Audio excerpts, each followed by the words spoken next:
जी नमस्कार, आप देख रहे हैं SD News 24। सांप काटने से पूरी दुनिया भर में होने वाले मौत की संख्या में भारत देश सबसे आगे है। भारत कृषि प्रधान देश है, तो किसान खेतों में ज़्यादातर घर बनाकर रहते हैं और खेतों में सांपों का डर तो होता ही है। हर साल 83,000 लोग सर्पदंश के शिकार होते हैं। इनमें से 11,000 लोगों की मौत हो जाती है।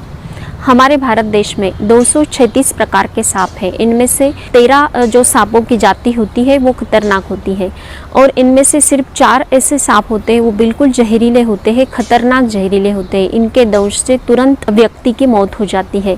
तो ऐसे वक्त में अगर इस प्रकार का सर्पदंश होता है तो हमें शुरुआती प्रिकॉशंस क्या रखने हैं, शुरुआती ट्रीटमेंट क्या होनी चाहिए। जब तक हम अस्पताल तक पहुंचते हैं तो हमें क्या क्या बातों का ध्यान रखना है, कौन कौन सी ट्रीटमेंट करनी है जो हम कर सकते हैं, वही विषय में आज हम डिस्कस करेंगे। तो चलिए देखते हैं। हेलो फ्रेंड्स, मैं वैशाली और 40+ मॉम चैनल में आप सभी का स्वागत है। हर सांप जहरीला नहीं होता है। सांप के डर से कई लोगों की मौत हो जाती है।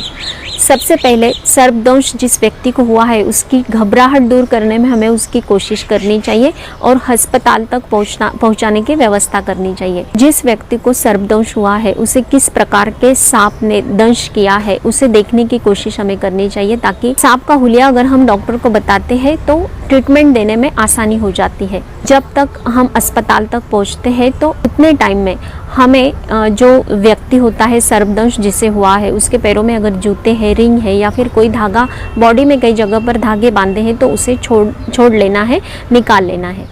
मरीज को ज़्यादा चलने हिलने ना दे। मरीज अगर ज़्यादा मूवमेंट करता है तो मांसपेशियों के रगड़ से जहर तेजी से बढ़ता है और हार्ट तक पहुंचता है। और एक बात का ध्यान रखना है कि डॉक्टर की सलाह बगैर कोई भी पेन किलर भी नहीं देना है। सर्पदंश होने पर मरीज को सीधा लिटाना है, उसे शांत रखने की कोशिश करें। वो जितना उत्तेजित होगा उसका रक्तचाप उतना ही तेजी से बढ़ेगा और जहर उतना ही फैलेगा। ध्यान दें कि वो बेहोश ना होने पाए।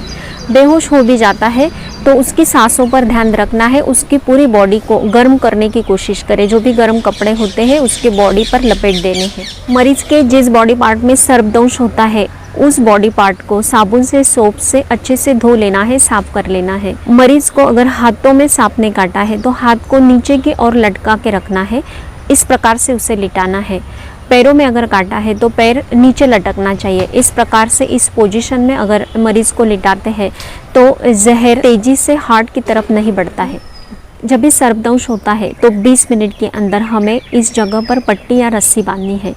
पट्टी या रस्सी जिस पार्ट में हमें सर्पदंश हुआ है उसके 2 इंच ऊपर होनी चाहिए। जब भी हम ये पट्टी या रस्सी बांधते हैं तो ज़्यादा टाइट नहीं होनी चाहिए। अगर हम ज़्यादा टाइट ये पट्टी या रस्सी बांध देते हैं तो रक्त धमनियाँ फटने के चांसेस बढ़ जाते हैं और कई बार रक्त धमनियाँ फटने के कारण कई लोगों की मौत हो जाती है। तो थोड़ा सा लूज़ रखना है।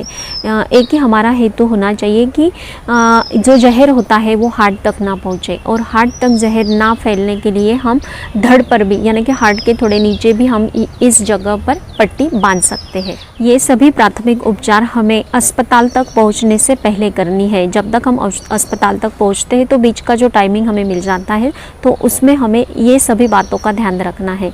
सांप काटने पर हमें क्या क्या बातों को ध्यान में रखना है, क्या क्या शुरुआती उपचार करने हैं, वो मैंने आपको बताए। आपको ये मेरा वीडियो कैसा लगा प्लीज़ कमेंट कीजिए, लाइक कीजिए, शेयर कीजिए, फॉलो करना ना भूलें। Thank you so much.